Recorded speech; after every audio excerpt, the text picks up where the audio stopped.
Shifting করা হয়েছে, ওইখানে ছিল, ওইখান থেকে এখানে আনা হয়েছে। এখানে আমরা এমসি লাগাবো আর নতুন একটা সার্কিটও লাগাবো। এখন পাইপ বাড়ায় জোড়া দেওয়া দেওয়া হচ্ছে। সার্কিট তো আমাকে এই দেয় যে, ওইখান ওই 10 ফিট দূরে আমরা সার্কিট রেডি করছি ইয়া করলাম, শিফটিং করলাম।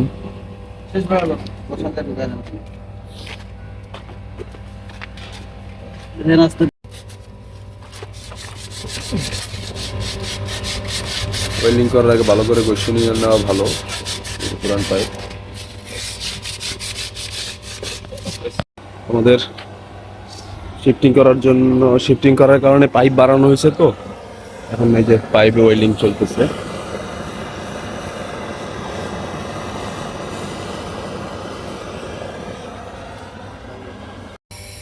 ব্যাকম লাগাও, এখন ব্যাকম করব। আগে গ্যাসটা লক করা হয়েছিল,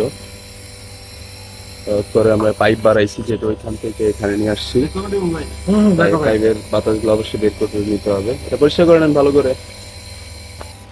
এটা আনতেছে মিটার ছাড়েন, মিটার খোলেন, মিটার লাস্ট মিটার খোলা পুরোটা মিটার কেন খোলেন আপনারা? 2-3 পেজ খুলে দিলেই তো হয়। ব্যাকম চলতেছে, পর আমরা গ্যাসটা ছেড়ে যে আমরা শিফটিং করা সিটিং পাইপটাকে নতুন করে রেপিং করে দিচ্ছি। এই যে, আর এই যে মেশিন চালু করে দিয়েছি ব্যাকম করে গ্যাসটা ছেড়ে দিয়ে। এই যে অ্যাম্পিয়ার 9.56